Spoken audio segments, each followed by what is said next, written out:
Mis hermanos, vamos a continuar. Damos gracias a Dios que hasta aquí Él nos ha ayudado. Y lo que quisiera ahora compartir con ustedes, saben que al principio les dije que estábamos picando todos los ingredientes para un caldo, ¿recuerdan? ¿Okay? Ya lo pusimos al fuego. Ahora lo que quiero es servirlo. Y vamos a ver cómo se ve. O sea, cuando hablamos de perdón, el perdón evangélico, ¿de qué es que estamos hablando? ¿De qué es que estamos hablando? O sea, ¿cuáles son los elementos que distinguen ese perdón? ¿O cómo yo puedo saber verdaderamente si yo he perdonado a alguien que me ha hecho daño? En la sesión anterior vimos que cuando uno no perdona, tiene sobre su vida los verdugos de Dios. Es decir, una persona que no perdona vive bajo estrés, amargura, enojo, ira y otros males, depresión, porque así se manifiesta en el corazón. Cuando Dios me ha perdonado tanto y yo no puedo perdonar algo aquí que aunque me parezca grande siempre es menor que todo lo que he hecho contra Dios, si yo no puedo hacer eso, hay un problema. Pero vimos al final de la sesión que es posible perdonar siempre por la ayuda de Dios. Siempre es posible perdonar. Acuérdense como se lo digo, siempre es posible perdonar. Y hoy vamos a cerrar, si Dios quiere, esta sesión diciendo por qué los cristianos pueden perdonar. O sea, ¿qué es lo que pasa con un cristiano que puede perdonar? Y ahí llegaremos, pero ahora voy a presentarles, si Dios lo permite, 3 modelos de perdón. El primer perdón, o el primer modelo, es desde la cruz. Y eso no solamente habla del Señor Jesucristo colgado en la cruz, sino también cómo aquellos que están como si estuvieran clavados en una cruz, ¿cómo pueden perdonar? Pero el segundo modelo es bajo las piedras. ¿Cómo alguien que esté siendo maltratado y golpeado puede perdonar? Y el último modelo es desde el trono, como alguien que ya está libre del pasado, pero todavía puede perdonar porque ese pasado anda por ahí y le persigue. El pasado es como una sombra, es como un fantasma. Cuando usted menos se lo imagina, ahí está. Vamos a orar, pero busquen en Lucas capítulo 23, por favor. Lucas capítulo 23. Y vamos a leer el versículo 34. Lucas 23, 34.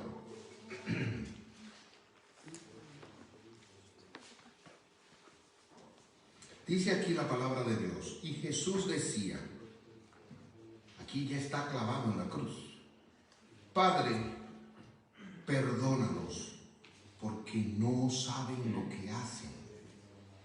Y echaron suertes, repartiéndose entre sí sus vestidos. Vamos a orar. Padre nuestro, ahora al llegar a esta segunda sesión te pedimos la unción de tu Espíritu, tu ayuda oportuna. Ven y Dios, guíanos a toda la verdad y enséñanos con claridad lo que tú tienes para nosotros en esta hora. ¿Cuánto necesitamos experimentar de manera particular, entender en qué consiste el perdón evangélico de todo corazón? Y te lo pedimos suplicando ayuda para tu siervo en su inmensa debilidad, y por cada persona que tú has traído para que escuche esto, en el nombre de Jesús, ayúdanos. Amén.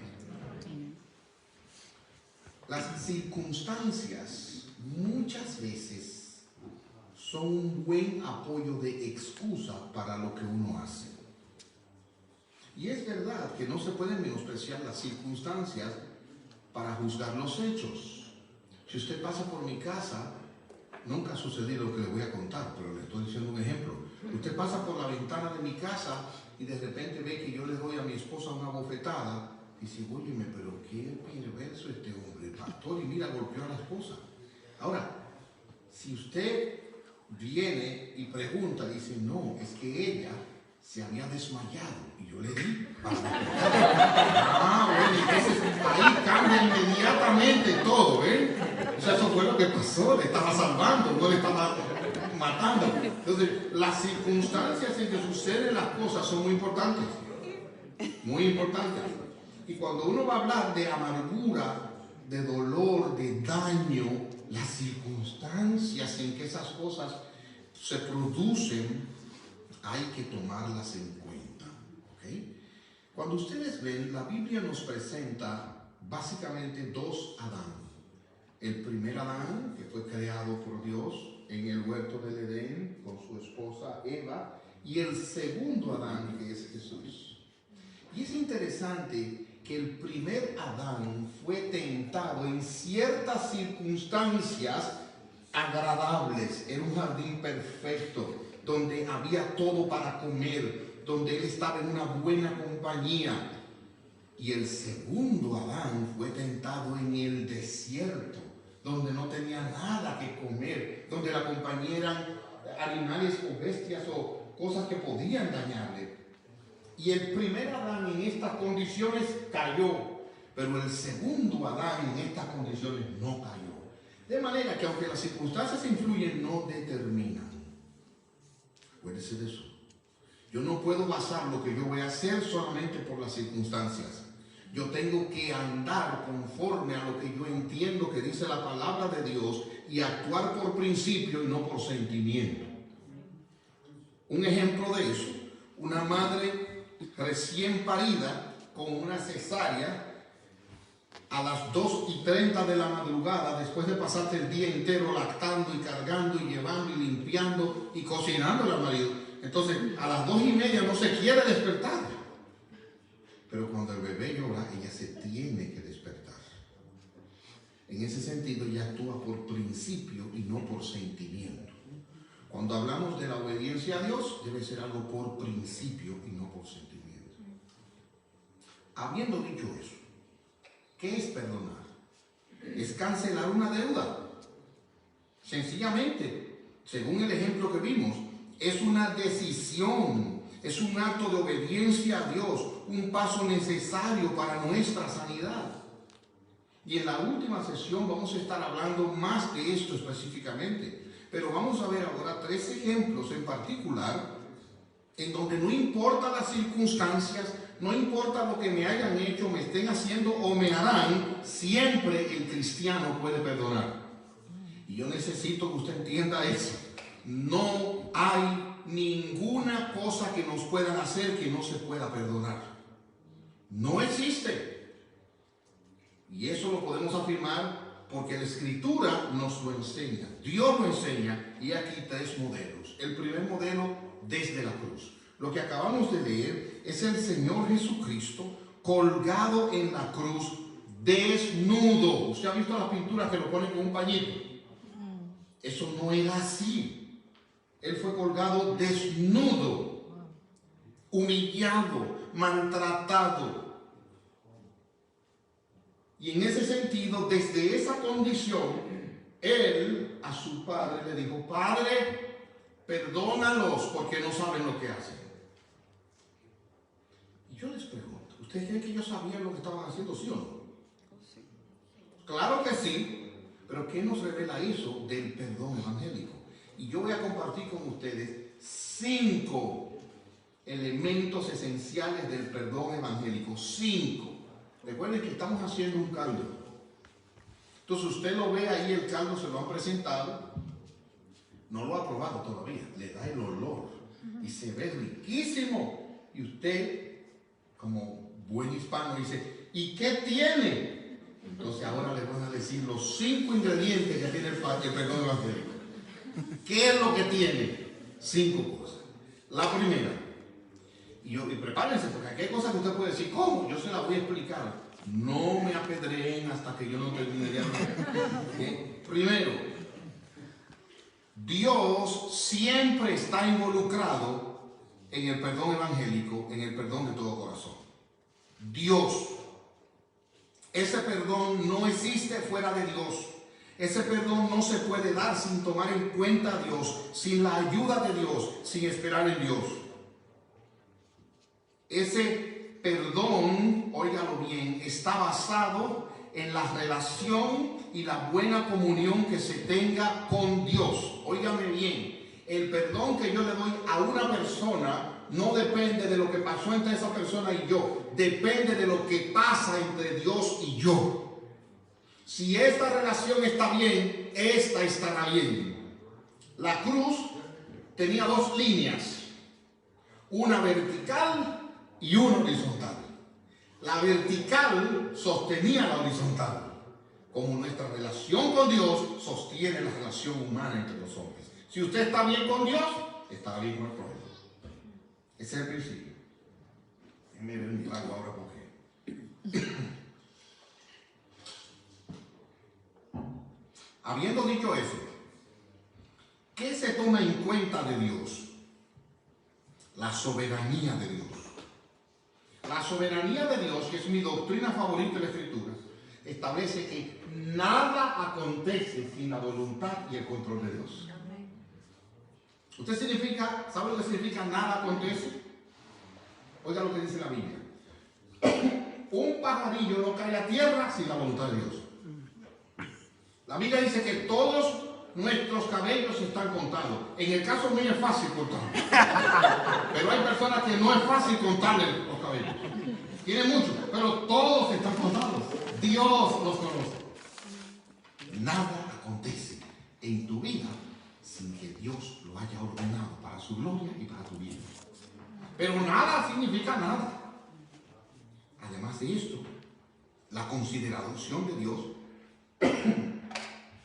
entiende no solamente que Él es soberano, sino que Dios está obrando de manera particular en las cosas que suceden.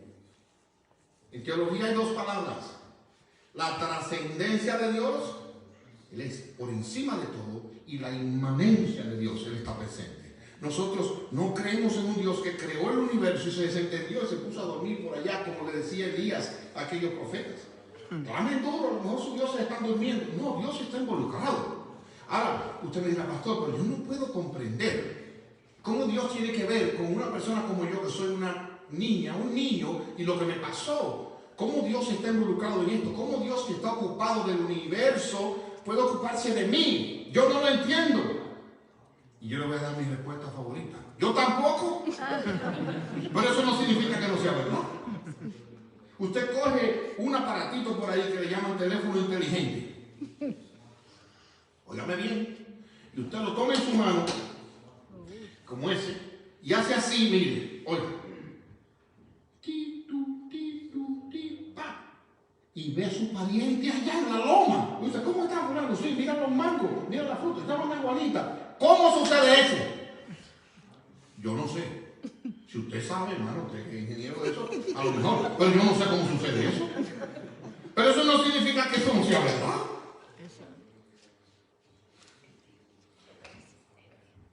Hay cosas que no entendemos y nunca entenderemos. Pero no significa que no sean reales y no sean verdad. Dios, dice la Biblia, es soberano y controla todo. Cuando usted perdona, usted toma en cuenta el plan de Dios y la soberanía de Dios. ¿Dónde está eso en la palabra de Jesús? La primera palabra que dice, Padre.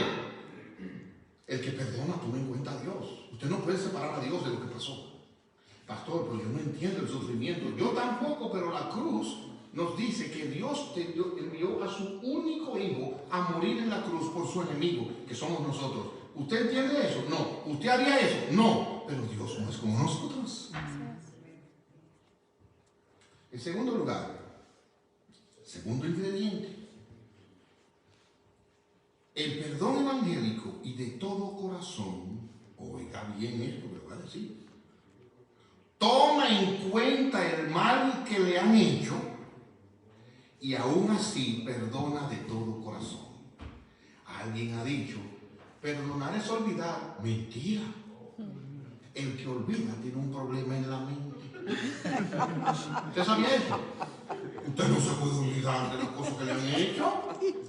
Entonces, no has perdonado porque no has olvidado. No, es que Dios no me hizo para olvidar. Dios nos hizo criaturas que recordamos. Nosotros no tenemos en nuestro sistema la tecla de delete. Usted le da, ¿verdad? Se me borró. No, nosotros no. Alguien me hizo daño, alguien me marcó, alguien me hizo algo en mi vida que me la cambió. Nunca me voy a olvidar de eso. Pero lo grande del perdón evangélico es que por el poder de Dios, aunque lo recuerdo, lo puedo perdonar. Eso para mí es maravilloso. Pastor, ¿y dónde dice el Señor Jesús eso? Oiga, Padre, perdónalos porque no saben lo que hacen. O sea, yo estaba haciendo algo malo. Y si una persona viene donde mí y dice, pastor, mire, el problema es que yo fui violada. O pastor, yo fui abusado. ¿Cómo yo puedo perdonar a esa persona?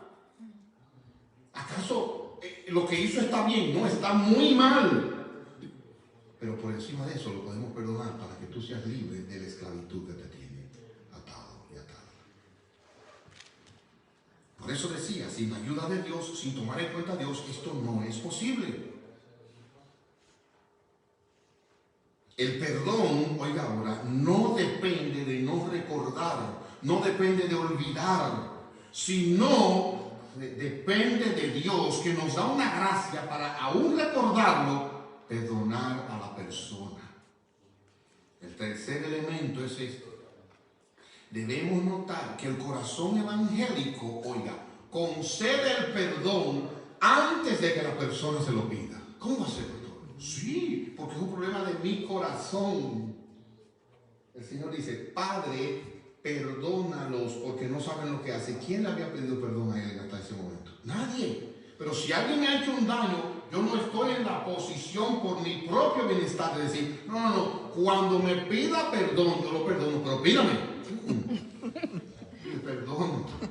Tú me hiciste ese daño, pero yo te perdono. O sea, yo no voy a estar atado a tal esa situación. Yo no puedo estar en esa condición. Recuerdo, era una joven,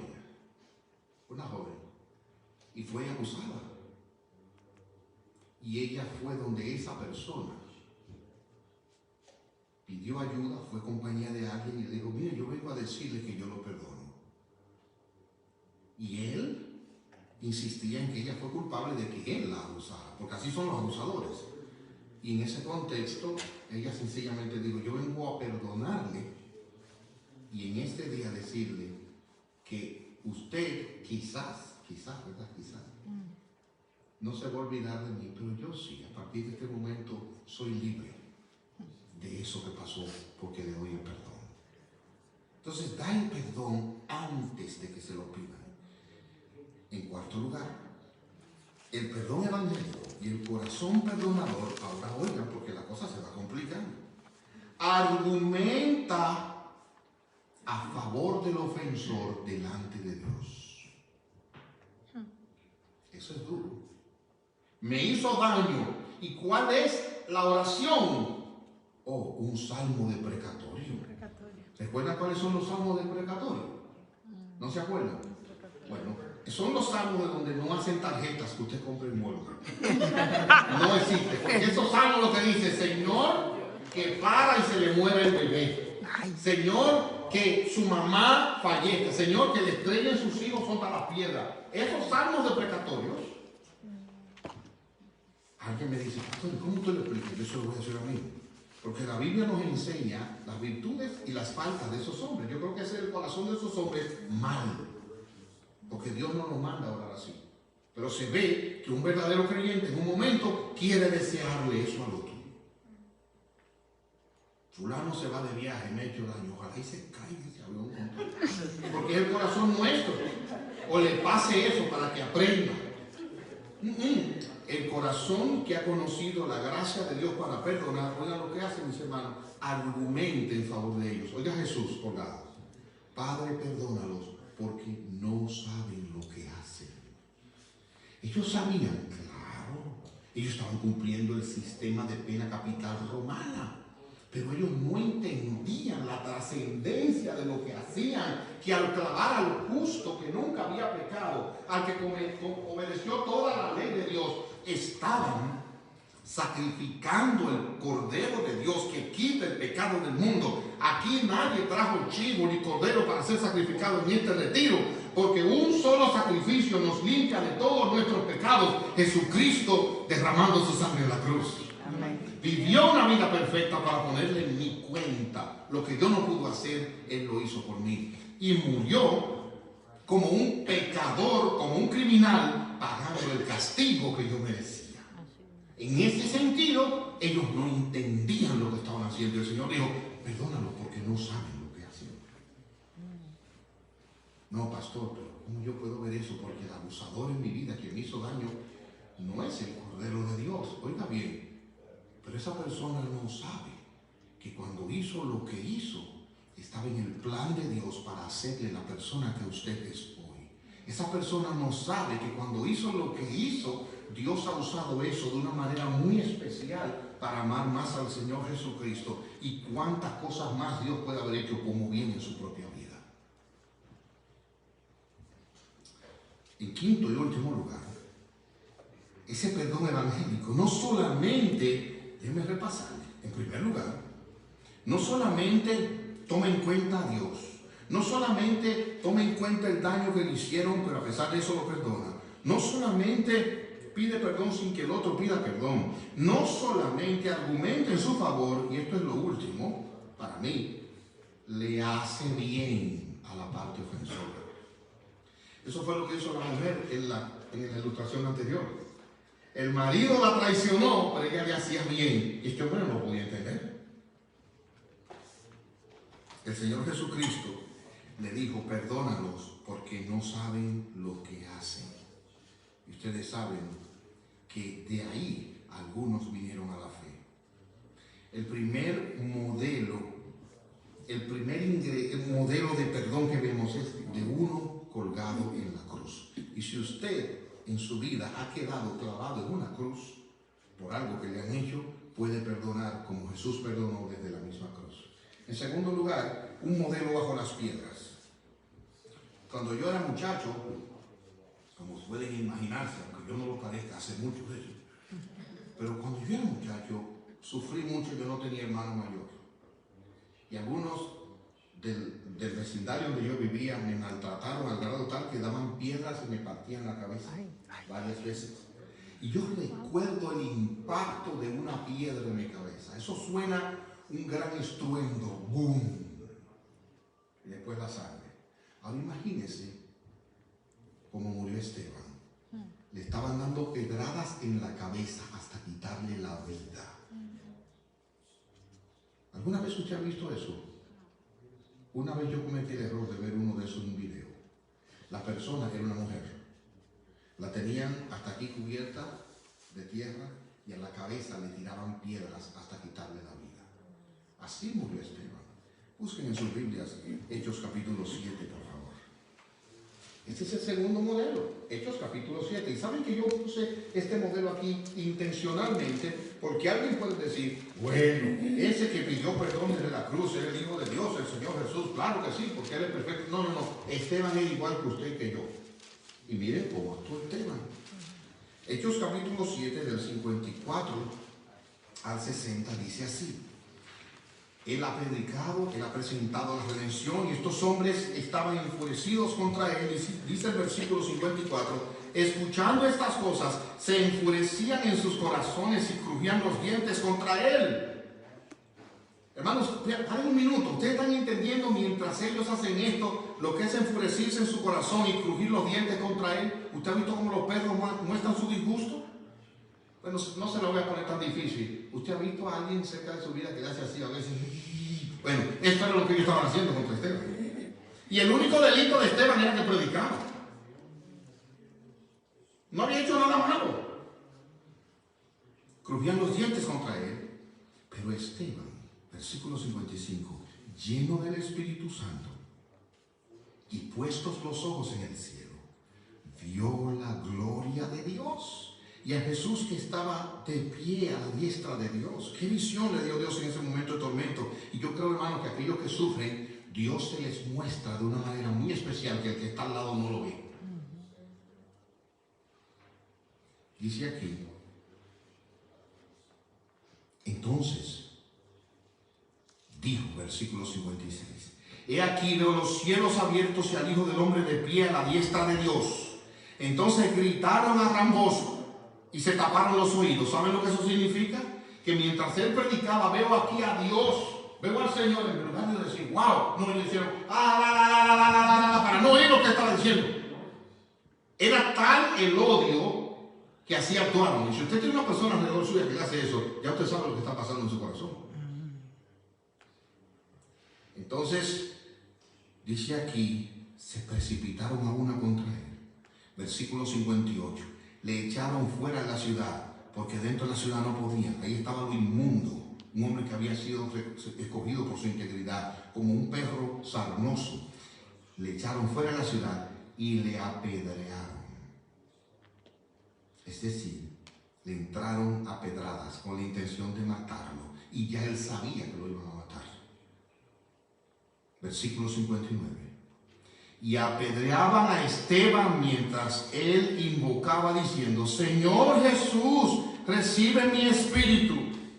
Y puesto de rodillas clamó a gran voz: Señor, no les tomes en cuenta este pecado. Y habiendo dicho esto, durmió. ¡Wow! ¿Usted entiende lo que estamos viendo aquí? De rodillas matándolo, sin misericordia y compasión, y a gran voz él dice: Señor, no les tomes en cuenta este pecado. Las mismas palabras que Jesús en la cruz. Yo les digo la verdad, el perdón evangélico es algo milagroso y extraordinario. No tiene otro nombre esto. Conocí la historia de una mujer en la India. El marido estaba lidiando, peleando con ella, porque él se había interesado en otra mujer.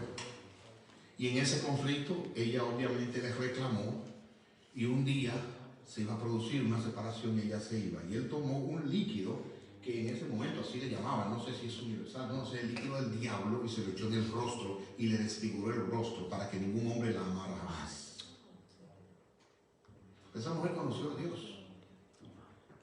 Y ese hombre cayó enfermo de gravedad. Y los hijos de ella dijeron: no te atrevas a ir a cuidarlo. Y ella entendió en su fe que debía cuidarlo. Y ella fue y lo cuidó hasta que murió.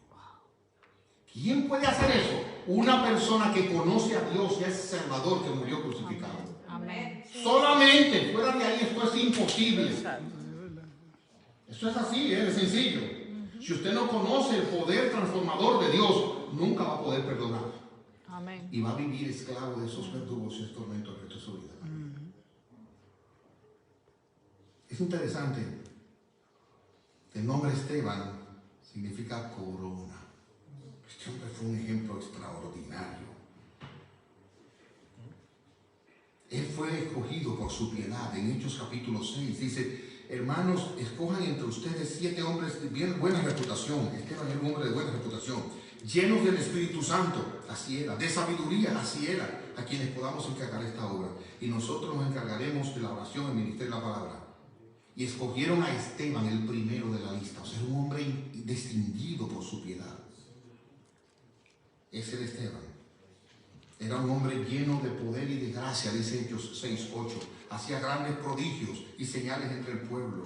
Y hermano, la piedad y la bondad de este hombre se ve como él respondió a sus agresores y a sus asesinos. Y a veces usted dice: mire, ¿por qué él pasa eso a la gente buena y aquel bandido no se lo lleva a un tren? Sí, esa es la mente de nosotros. Yo soy bien honesto con ustedes. Sí, hermano, ¿saben por qué? Porque los planes de Dios no son los nuestros. Y Dios se glorifica. Y como me dijo un pastor recientemente, porque un pastor amigo se retiró y a los pocos meses le hallaron un tumor en el cerebro y murió después de 50 años de ministerio. Y el otro amigo me decía: es que Dios no le debe nada a nadie. Yo, wow, es verdad. Dios es Dios glorioso. Y Él hace con lo de Él lo que Él quiere. Como usted hace con lo suyo lo que usted quiere. Yo también. Y Él recibe su gloria. Amén. Y es que a veces nosotros, hermanos, miren, nosotros tenemos una mente de que todo es lo que estamos viendo aquí, y no es así. Aquello, dice Pablo, es muchísimo mejor. Amén. Es muchísimo mejor. Y Cristo dijo: yo quiero que donde yo esté, ustedes estén conmigo para que vean mi gloria. Él tiene cosas maravillosas que mostrar a sus hijos cuando parten de este mundo. Y nosotros quisiéramos que se quedaran aquí para siempre. Pero Dios tiene otro plan muchísimo mejor. Y dice: ven, hijo, entra al gozo de tu Señor. Entonces, no. Si lo vemos aquí, vamos a equivocarnos. Tenemos que verlo en sentido general, aquí y allá. Esteban sufrió severamente y él honró a Dios con estas 5 marcas del perdón evangélico. Y quiero decirle que otros hombres de las Escrituras fueron asesinados. Zacarías fue asesinado así. Y en el segundo libro de Crónicas, capítulo 24, oiga lo que dice. Y no se acordó el rey Joás de la bondad de Joiada, padre de Zacarías. El papá de Zacarías le había hecho bien al rey, pero no se acordó de eso, sino que asesinó a su hijo Zacarías. Y al Zacarías morir apedreado, oigan lo que dijo: que lo vea el Señor y tome venganza. Aún eso es noble. Es decir, yo no me voy a vengar de ti, que Dios se ocupe de ti. También eso es noble, pero el perdón evangélico va más allá. Y no solo argumenta en favor de la persona, sino que trata de hacerle bien a la persona. Esteban se arrodilló y así partió a la presencia de Dios. Y se dejó de su cuerpo y este mundo. Él incluyó a Dios otra vez. Fijó los ojos en el cielo. Si usted va a perdonar, necesita la gracia de Dios para eso. No salga de aquí diciendo: yo lo voy a perdonar, yo lo voy a perdonar, yo lo voy a perdonar, como si fuera un rosario. Así no funciona. Tiene que ser: Señor, ayúdame a hacer lo que yo no puedo hacer y a perdonar a esa persona. Porque en mi corazón no hay amor, no hay perdón, hay amargura, deseo de venganza. Sáname, oh Dios, y ten misericordia de mí. Sea claro delante de Dios. En segundo lugar, el corazón que perdona, como hemos visto. Oiga ahora, tome en cuenta el mal, pero a pesar de eso perdona. Esteban dijo: no les tomes en cuenta este pecado. O sea, lo que han hecho es un pecado, está mal. Ahí no hay hipocresía, es todo claro y honesto. Hermanos, nosotros no sabemos si Esteban tenía familia o qué familia podía él tener, pero aún así él se centró en Dios y pedir por los que tenía delante. En tercer lugar, él perdonó sin que sus asesinos le pidieran perdón. Esa gente no estaba pensando en otra cosa, sino en quitarle la vida. Él dijo: perdóname, Señor, perdóname, antes de que me pidan perdón. Yo quiero ser libre de esto. Eso es tan bueno. En cuarto lugar, él argumentó: no fijes este pecado sobre ellos. Eso fue lo que él quiso decir: no le tomes en cuenta este pecado. En quinto lugar, él le hizo bien cuando oró así por ellos. Porque miren cómo termina la historia. Versículo 59. Y apedraban a Esteban mientras él invocaba diciendo: Señor Jesús, recibe mi espíritu. Y puesto de rodillas clamó a gran voz: Señor, no les tomes en cuenta este pecado. Y habiendo dicho esto, durmió. Y ahí termina el texto diciendo: y Saulo consentía en su muerte. La sangre de Esteban, la sangre derramada de Esteban, fue la semilla que se plantó en el alma de Saulo y luego vino a ser el apóstol Pablo. ¿Saben qué? La obra de Dios, a veces nosotros nada más estamos pensando en lo de nosotros, pero Dios no obra así. Nuestro Dios obra en todos los sentidos. Los muros de Jericó, hace años aprendí esto. Cuando los arqueólogos fueron a ver qué pasó, cómo estaban, miren qué pasa. Cuando es hacia adentro que están las piedras, eso es una invasión. Cuando las piedras están hacia afuera, eso es una estampida, salieron huyendo de la ciudad. Pero los muros de Jericó estaban a los dos lados. Porque fue un cantazo del cielo que lo derrumbó. Así trabaja Dios. A veces usted está pensando: ay, mi tamal. Pero Dios no está pensando en tamal. La mente de Dios es mucho más compleja y Él piensa en muchas direcciones. Y cuando Él hace algo, Él está pensando en este, en aquel, en el otro y más allá. Es increíble cómo Dios obra. Y a veces usa nuestro sufrimiento, nuestro dolor, para tocar el corazón de otras personas. Amén. Mi hija menor que está ahí le dio cáncer hace unos días, bueno, años ya. Es interesante que cuando ella estaba en uno de sus tratamientos y entró ahí a la sala, mi esposo y yo estábamos afuera, entró una mujer que salió una mujer que nunca habíamos visto, una enfermera, y nos dijo: yo tengo aquí, mi amor, corrígeme si me equivoco, unos 30 años, 38 años, mi esposa es mi memoria. Sí, nos dijo, mire, yo tengo 38 años trabajando aquí. Nunca he visto un paciente, y sobre todo una niña como ella, con el cáncer que ella tiene, como ella está. Y yo quise venir donde ustedes saben qué pasó. Wow. Y ahí le predicamos el Evangelio de Jesucristo. ¿Y cómo Dios lo puede usar? Yo no sé. Pero los caminos de Dios no son los nuestros. Un día estaba yo en la iglesia. Como ya somos familia, yo les puedo contar de mi vida a ustedes. ¿Saben que nosotros los hispanos en 10 minutos ya? Estamos de ahí a ahí. Pues miren, un día estoy yo en la iglesia. Oiga bien esto, terminando el servicio de resurrección en abril. Y cuando pues yo en República Dominicana vivía yo ya soltero. Y cuando bajo del púlpito, vienen y me dicen, mira, necesitan tu sangre ahí en el banco de sangre. Porque hay un señor que está muriendo y el tipo de sangre es la misma tuya. Oye, qué mal me cayó, porque yo cuando sabe que usted termina el servicio, usted tiene hambre. Pero ahí mismo yo no iba a pensar, digo, pues vamos. Como un personaje. Cuando llego allí, lo que me dieron fue, mire, un juguito de naranja. ¿Sí? Al final, después que me desangraron. Entonces, miren, hermano, yo nunca olvido esa. La cosa es que estando allí, el tipo que me pasó aquí, me atravesó la vena, me clavó más abajo el músculo, y eso fue un trauma. Pero ahí conocí a una hija y a una nieta del señor Reynoso, que era quien yo le daba sangre. Oigan, este cuento, que tú no lo crees. Hermano, y cuando yo conozco a la hija y esto, y yo loco por acabar, me sacaron la sangre, me dieron aquel juguito de naranja y me fui por ahí. Al mes y medio, llego yo a la ciudad de Nueva York, por primera vez, sin speak English. Yo no hablaba nada de inglés. Nada. Y cuando yo llego ahí, mire, y salgo, el primo que me iba a buscar, que es de Nueva York, no apareció. Perdido en Nueva York, sin dirección y sin hablar inglés. Y en ese momento no había celulares, ustedes saben que hace tiempo. Me paro unos celulares, unos teléfonos públicos. Cuando estoy llamando ahí al primo, tampoco lo cogen.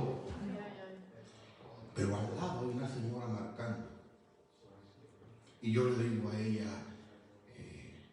si usted quiere, vamos a coger un carro para Manhattan, un taxi. Me dijo, vámonos. Bueno, ahí voy yo con mi maleta, imagínense, este jibarito de Nueva York. Mi maleta, cuando estoy saliendo por la puerta del aeropuerto, ahí llega la familia de la mujer. Y se besa con el marido y los dos niños y se olvidaron de mí. Y yo veo que van caminando, digo, señora, mire, ¿qué hubo con el taxi? No, con mi familia. Digo, ¿qué hago otra vez aquí? Digo, perdónenme, ustedes por favor me pueden llevar ahí a Manhattan, me dejan una esquina, mi primo. El hombre mira a la mujer y como ella venía tan contenta, digo, sí, vamos. Y me sentaron en el medio del sillón de atrás y venían los dos niños aquí atrás. Y ahí voy yo, hermano, miren, como a los 20 minutos, yo oigo que están hablando de sangre y no sé cuánto, pero es una maravilla. Y el domingo de resurrección, esa sangre que le pusieron, digo, escúchame, me interrumpí la conversación.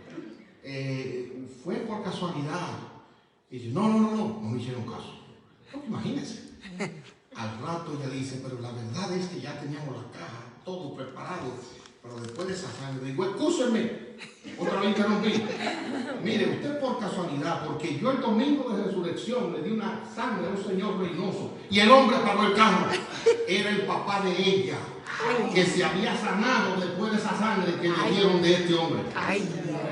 Dios obra así. Lo que pasa es que uno no ve todo lo que Dios está haciendo. Él es grande. Amén. Eso fue un comercial, porque eso no estaba en el... Yo quería compartir para que ustedes entiendan cómo obra Dios. Aún en el sufrimiento nuestro, Dios obra en diversas direcciones. De más está decirle que cuando yo llegué a ese edificio, yo era el héroe. Me buscaron cama, comida y todos los vecinos que decían, mire, y este señor, ¿por qué le dio la sangre a mi papá? O sea, imagínense, hermano, cómo terminé yo ahí. El primo mío apareció más después de medianoche. Dios, mis hermanos. Dios obra en muchos sentidos, aún en nuestro sufrimiento. Amén. He dado el ejemplo de uno desde la cruz, otro bajo piedras y el tercero desde el trono, José y sus hermanos. José y sus hermanos. Ustedes conocen la historia de José, yo no voy ahora a invertir tiempo en decírsela. Sencillamente le quiero compartir que José fue vendido por sus hermanos siendo un joven, muy joven, y llegó como esclavo a Egipto. Y estando allá también pasó muchas decepciones. Y como Dios obra, como les acabo de decir, en muchos sentidos, estando él en casa de Potifar, que consiguió un buen empleo, imagínense, con un militar, allí la mujer se enamoró de él, quiso echarle mano, entonces él tuvo que huir y entonces la mujer lo acusó de que él quería abusar de ella. Preso otra vez. Y estando preso, conoció al copero y el panadero del rey. Allí le reveló lo que Dios había puesto en el corazón de un sueño y finalmente eso lo llevó a que lo llamara el rey, el faraón, y lo ascendiera a ser el segundo en Egipto. Ya José en el trono, imagínense el segundo. Era el jefe realmente, el otro nada más tenía el título. Cuando él se le ingenió el plan por la dirección de Dios de darle comida a la gente, ¿recuerdan? Y entre los grupos que vinieron, surprise, vinieron sus hermanos. Sus hermanos vinieron. Y ellos no lo reconocían porque ellos dejaron un muchacho. Y lo que menos ellos se van a imaginar es que van a ver una persona en ese estatus, en esa condición que fue el mismo muchacho que vendieron como esclavo todo sucio. ¿Lo ven? Imposible. Entonces José, de repente, ustedes conocen la historia, se les muestra y con lágrimas él les dice quién es y entonces luego manda a buscar al papá y a todos a que vengan. Es una historia maravillosa. El asunto es que el papá se muere y los hermanos dicen, ahora él se va a desquitar con nosotros. Pero esa es la conciencia. Se va a desquitar con nosotros. Y él entonces los llama. Oye, ellos vienen donde él y ellos le dicen que su papá le dijo que lo perdonara. José se pone a llorar y él encomienda su causa a Dios. Y él dice, yo no soy en el lugar de Dios. Ustedes pensaron mal contra mí, pero Dios lo encaminó para bien y salvación de muchos. Amén. Ese es el corazón de perdón evangélico. Que él teniendo poder los perdonó con lágrimas y honestamente. Y voy a repetir rapidito esos 5 ingredientes del perdón evangélico. 1, la insistencia de José. Dios está aquí. No, yo no estoy en el lugar de Dios. Génesis 50, 19. No teman, ¿acaso estoy yo en el lugar de Dios? José los perdonó no por lo que ellos se lo merecieran, no porque eran sus hermanos, sino por causa de su relación con Dios. Su relación con Dios lo preparó a él para poder perdonarlos a ellos. Además de eso, él en su corazón perdonador toma en cuenta el mal que le hicieron. O sea, el que perdona no olvida, pero encima de eso perdona. Y él le dijo, ustedes pensaron mal contra mí, pero encima de eso yo los voy a perdonar. En tercer lugar, ustedes son perdonados antes de que ellos le pidieran perdón, porque ellos no vinieron a pedirle perdón. Él los perdonó y él tenía ese perdón en su corazón antes de esto, desde que los reconoció la primera vez y comenzó a ayudarles y bendecirles. En cuarto lugar, José también muestra su corazón perdonador a favor de ellos, argumentando por ellos.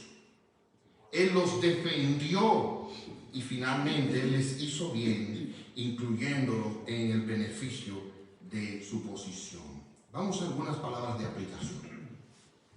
En primer lugar, yo sé, hermanos, que ustedes no han comido, pero yo voy a decirle dos palabras teológicas que si quieren se pueden olvidar de una vez, pero tengo que decirse. Indicativos e imperativos. La Biblia se refiere a los cristianos con indicativos, es decir, aquellas cosas que nos dicen quiénes somos. Y en función de lo que somos, se nos dice lo que tenemos que hacer, los imperativos. ¿Hasta ahí estamos claros? Es una joven que se acaba de casar. No, vamos a cambiarlo. Es un joven que se acaba de casar y al salir del altar, el papá lo llama a una habitación aparte. Dice, ahora usted es un hombre casado y como tal tiene que proveer, tiene que trabajar, por lo que eres, he aquí lo que tienes que hacer. En todos estos modelos les he dicho, nosotros no podemos perdonar así, pero por la gracia de Dios y el Espíritu Santo en nosotros, por lo que somos, sí podemos perdonar así. Entonces, si tú has nacido de nuevo, Colosenses 3:1 lo dice así: si han resucitado con Cristo, busquen las cosas de arriba. Efesios dice, no salga de su boca ninguna palabra mala. Efesios dice, no entristezcan al Espíritu, quítese toda amargura, enojo, ira. ¿Y saben por qué? Porque dice también que somos hijos de Dios. Entonces, si usted es hijo de Dios, si usted es hija de Dios y el Espíritu Santo está en usted, usted puede perdonar cualquier ofensa que le hagan, no importa la gravedad y no importa la circunstancia. Usted puede perdonarlo. Y eso para mí es sumamente importante en la vida cristiana. Eso no significa que será fácil. Eso no significa que no va a ser tentado a volver atrás. Pero usted puede perdonar, aunque personas alrededor suyo le cuestionen y le confronten y le digan que eso es imposible de perdonar. Usted puede perdonar por el Espíritu de Dios que le ha sido dado. Usted puede perdonar. No olviden eso. Y ahora veamos este último video. No, el segundo video. Y apagan esta luz, por favor. Y después de eso, vamos a orar.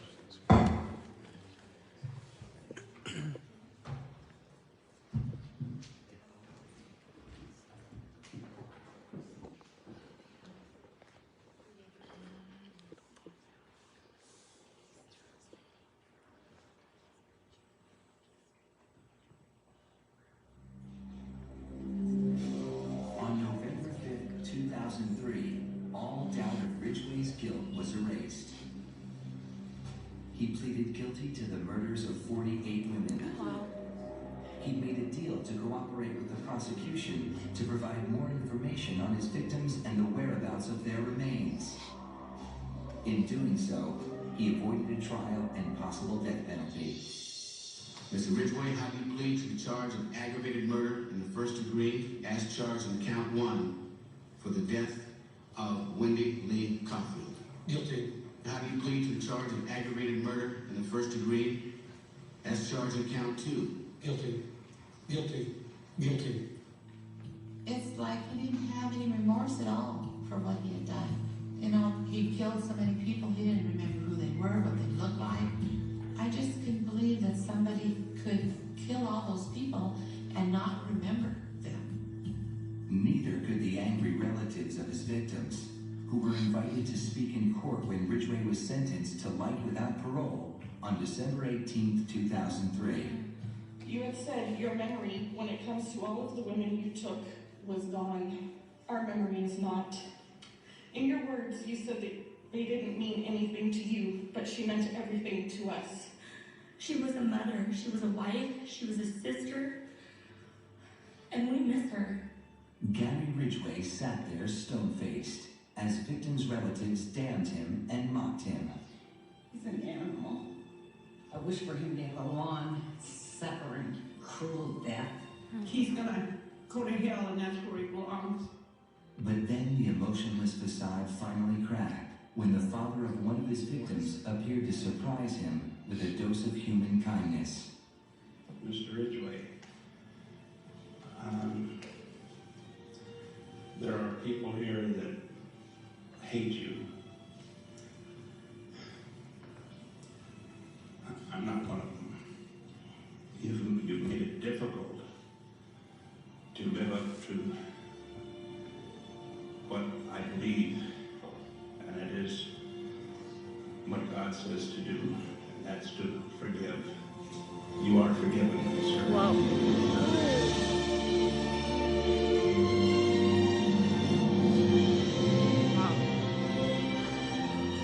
Por el Espíritu de Cristo, nosotros podemos perdonar Amén. aún al que nos haga el mayor daño. Vamos a orar. Padre nuestro, la verdad es que es maravilloso ver estos testimonios reales de un padre al que le matan su niña y él perdona a su asesino. Nosotros tenemos el mismo espíritu. Y cual sea la situación de cada uno aquí, yo te ruego en el nombre de Cristo que le concedas el ser libre de ese yugo y hoy y ahora conceder el perdón de todo corazón a esa persona. Por tu gracia, por tu sabiduría, por tu poder y tu soberanía, ayúdame.